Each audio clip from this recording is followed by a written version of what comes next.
I think the movie is great. Which movie?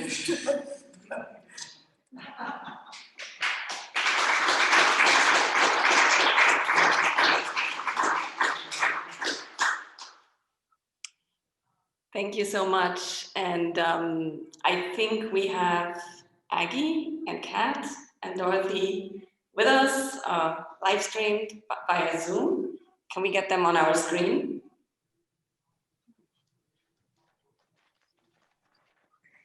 Here we go. Welcome, Aggie, Catherine, and Dorothy. We have a wonderful audience here, as full as we can be. We all enjoyed the film tremendously. Thank you, and thank you so much for making your time to be with us tonight. Catherine, I would like to start with you. It's an amazing film, and it feels very prescient. You started the film not knowing really that, you know, when it comes out, there will be all these worldwide protests for Black Lives Matter. What prompted you to make that film and at that particular moment? That's interesting because I think that the work that we've been involved in doing is about ending mass incarceration, which is rooted in the legacy of slavery.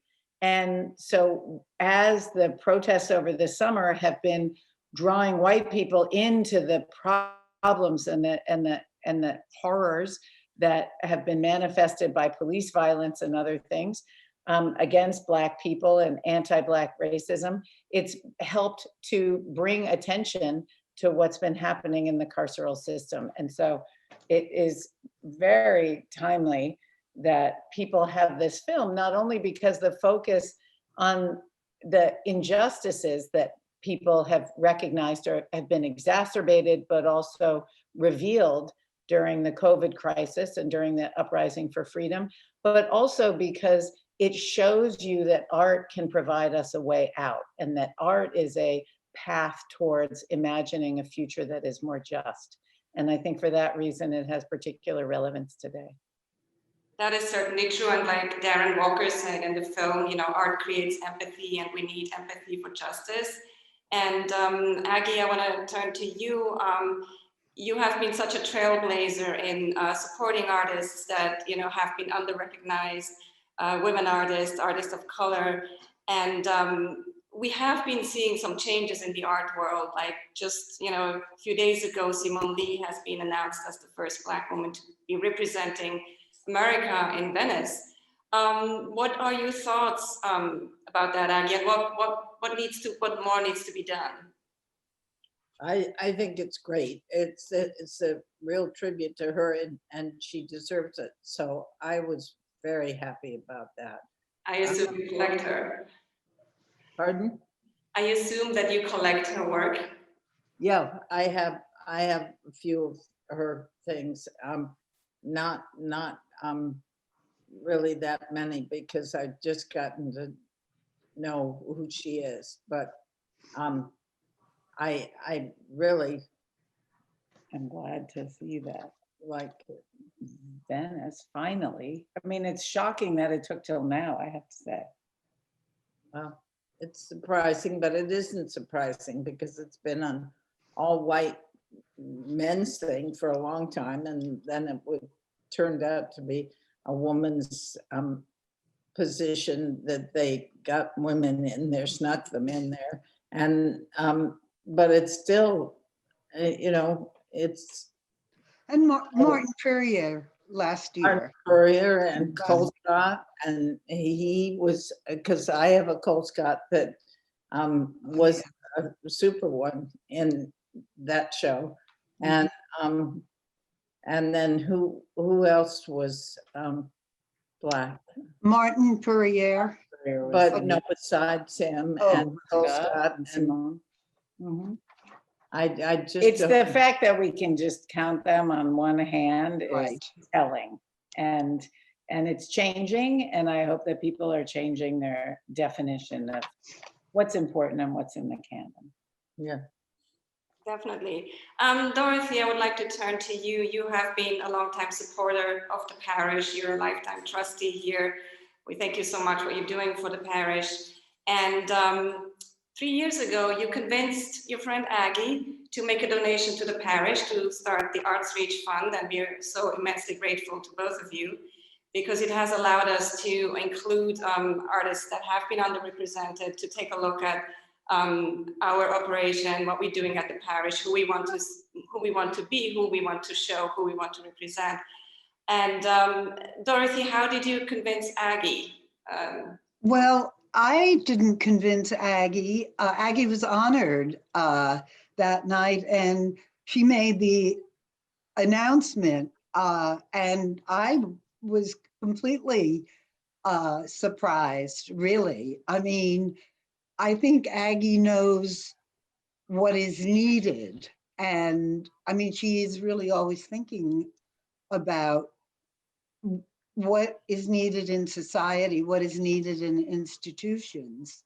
So, and I mean, it's normal for her. I mean, something that's so impressive to me, maybe not everyone knows about the organization Aggie started really 44 years ago, Studio in a School, when New York City was bankrupt and the arts were cut. But this is a program that still goes on. It's evolved. It serves really people in the poorest neighborhoods, in the public schools. It actually makes a difference in individual lives. So, and it's not just I mean, Aggie is still completely active with that, and coming up with new ideas for how we can reach other people. I mean, she invented a program of internships where students who have really sometimes not been out of their own neighborhoods get a paid internship in a cultural institution, and they learn how to hold a job, how to travel to work, how to dress, how to behave in an organization. And we're now spreading it to other cities. I mean, we're bringing those programs to Cleveland, to Boston, to Providence, to Newark, to Memphis, Tennessee, Chicago, and we hope, and Baltimore. So this is who Aggie is. Yeah, but which is a wonderful thing that she has heard. With this one boy stood up and they were going to give videos of what they'd done that summer to those of us at Bloomberg that had promoted it. And he got up and he said, you know, I come from the South Bronx, and I was really scared to go into Harlem because I thought it was just a dangerous place and terrible and everything, something would happen to me. And I said, you've got to be kidding. But he hadn't been out of the South Bronx, and that was home. And he really, it's very wide ranging for these kids. And when they get paid, so they have an income, and they really broaden where they live. And so that's a great thing about it. Aggie, one of the turning points, sorry, No, go ahead. One of the turning points, Aggie, for you to make that decision to sell the Roy Lichtenstein piece, which you very much loved, was seeing Ava DuVernay's film 13th, which is about mass incarceration. What is it in particular about mass incarceration, about our criminal justice system that that touched you so deeply to make that decision? Well, it was a movie I didn't want to see. I thought it was going to be too much for me. We were with Cindy Sherman and two friends of ours, Marcus and Ross, and they said, oh, you've got to come. It won't be that bad. It's not like Once a Slave, that movie, which I couldn't see. And they said, come along, you'll be fine. And I thought, well, if I gotta sit near the edge, because if I can't watch this, and instead I was, very impressed by it. It ran through the whole of the incarceration problem and situation for Blacks, and especially brown people. And it kept going up and up and up as far as numbers of people that were committed and had gone there, and until it reached a terrific amount of people. And I was really taken by the movie and taken by Ava, who I met subsequently and I liked a lot, and taken by some of the people that I've worked to get people to come home and to have safe returns and have enough so that they're not just dropped in the middle of Canal Street and with no money and told to try to make their way. That Susan Burton was one of the people we met first, and she's made safe houses for women that are coming home, and it just goes on as they'll tell you, it goes on and on. But when Dorothy was talking about a studio in the school, she mentioned that the program had expanded now, but she is part of what's really helped the program go further, and it really has made a difference to take it to other cities. And we made just a small dent, but we're going to make more, and I think it's going to be very successful. I think it's interesting, Corinne, how the studio in a school is a direct line to Art for Justice. And sometimes people see these as two very different programs, that somehow studio in a school is children, education, and Art for Justice is about the carceral system. And actually they have many, many things in common, including finding a voice for people who are marginalized, who are, Aggie went into the art world. She was friends with Roy, and there was this heyday with Dorothy, and they had such a fun, small community that was really focused on these incredibly visionary white men who were in the art world and who were creating an art world. And they were part of that. And it was an incredible opportunity. And then suddenly there was this chance to open that opportunity to women, to say, where are the women? Aggie would go to the galleries and there was great art, but it was all men. And then where are the people of color? And I feel like that's what Studio in a School was about, was saying, how can we help children learn the critical thinking that is necessary to survive and thrive? And then later it was, how can there be so many people behind bars? Over 2 million people are behind bars, and over 4 million people are under supervision in parole or you could, yeah.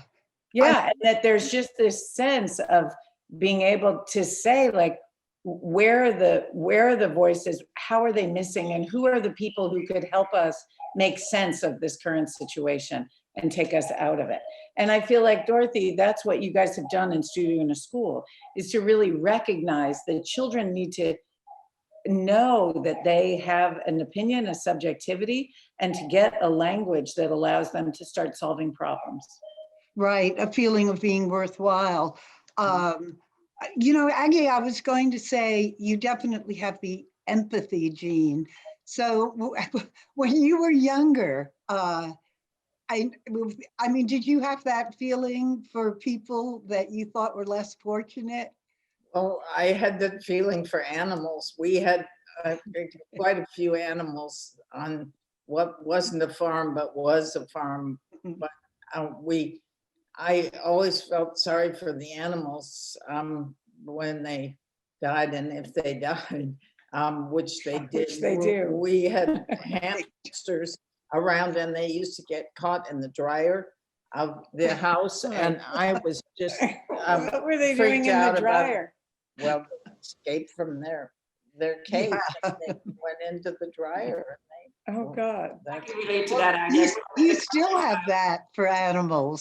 I mean, I think that's still there. I mean, I know it certainly is for me.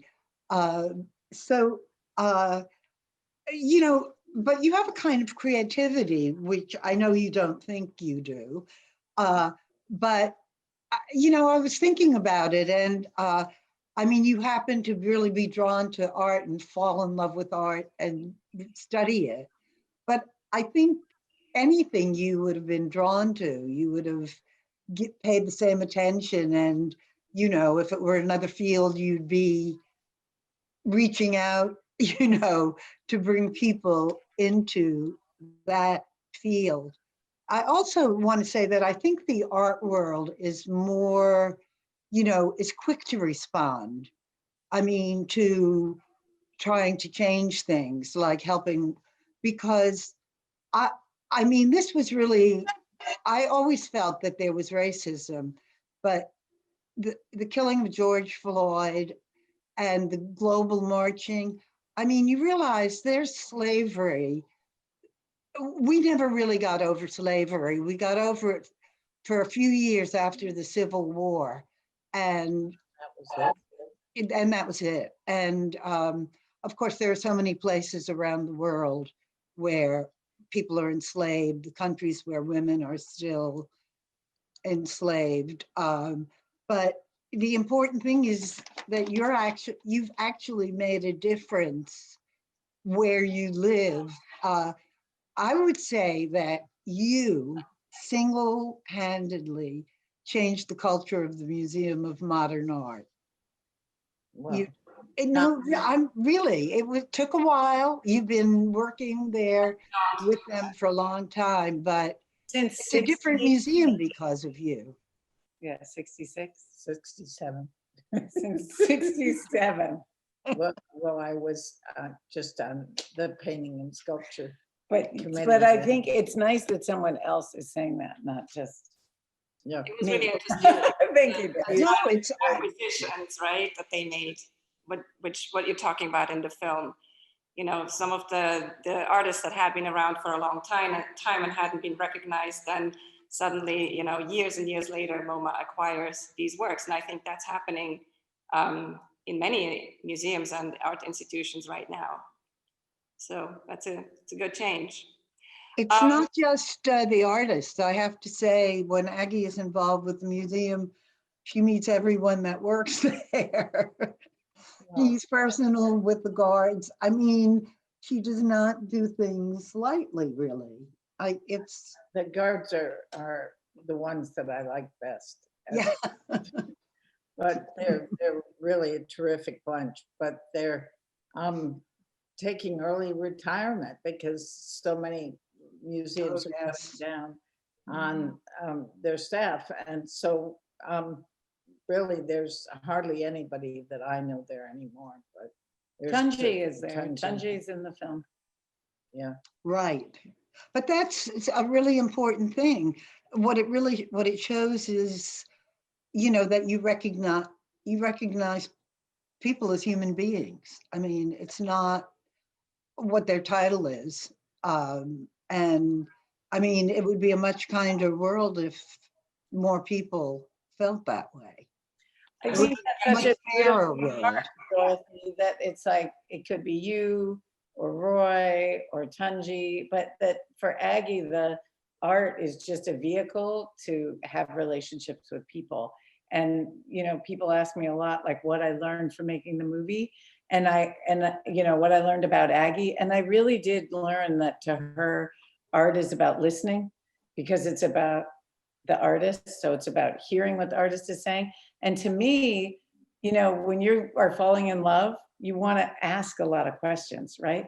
You want to listen, you want to learn and hear about the other person. And that's the the questioning, the conversations, which you're a part of in the movie, there's all these conversations and they're about listening. And so to me, the art is about love, and that's what you're talking about. It doesn't matter, you know, what society places on you. Aggie's interested in listening and in loving. And I love that. And so are you, Dorothy. Yeah, well, I have to say that your mom is a really good example. The other thing, you know, when going to dinner at Aggie's, it wasn't really just artists. I mean, you met, I mean, we went there for dinner one night and Kofi Annan was, you know, who's the head of the UN, was there. I mean, Very general. no, that's right. You just, Amazing. I mean, it was a connection of worlds. And sometimes we met other artists that we knew of, but we didn't actually know. We had to know them at dinner. Well, the thing about Kofi Annan, which was really great, was he was a twin, and Catherine had. Oh, yes. And so we went over when they were just being carried. They were really young, and he was friends with them. And you know, the last time we saw him with the family, the kids were much older then, and they really did appreciate what he was like. Yeah, one of them is, yes, you know, Dorothy, named Kofi. Yes, I do. And it was very sweet because when he held the babies when they were really little, like Aggie, the first time he met them, he was holding both the babies.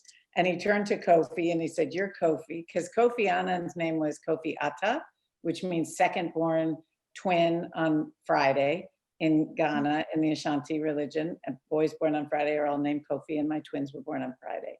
And he said, "You're a twin." And then he turned to Rio and he said, "You're Kofi too."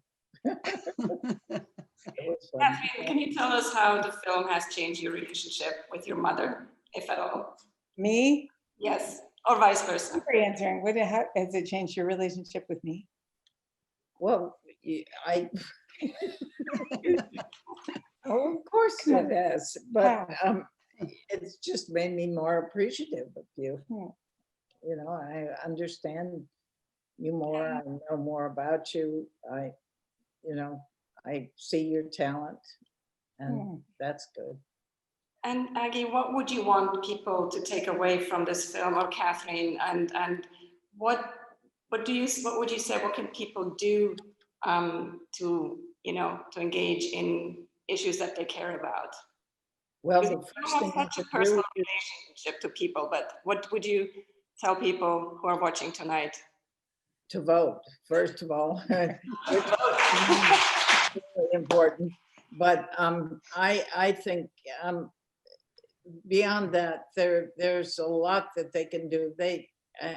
Everybody is doing it. A lot of people are doing it, rather, and they're making people aware of those in our country that have had secondary lives and not had lives that they deserve because they're either poor or they are Black or they're misunderstood by a lot of people, not for any reason that's good.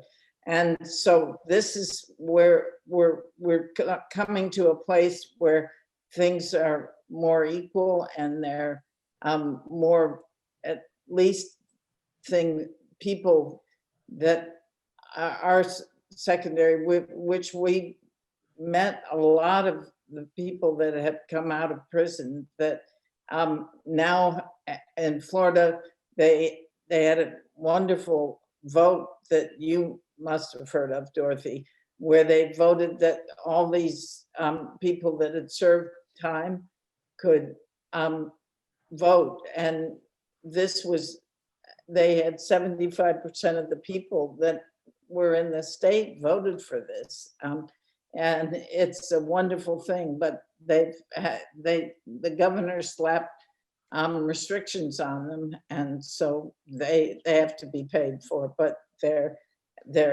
But that's Aggie being and done. LeBron are Yes. helping pay the fines and fees. Yes, didn't make Art for sure that- Justice and that LeBron, your relationship with LeBron, I mean, is so important. No, but it's true that they have helped all join together, many people, to make sure that the fines and fees are paid for formerly incarcerated people so that they can vote, because that is tantamount to a poll tax and it's illegal, and the Republicans are pushing it. And so, you know, somebody said, what do you want to take away from the film? And they said, I want to take Aggie into the voting booth with me.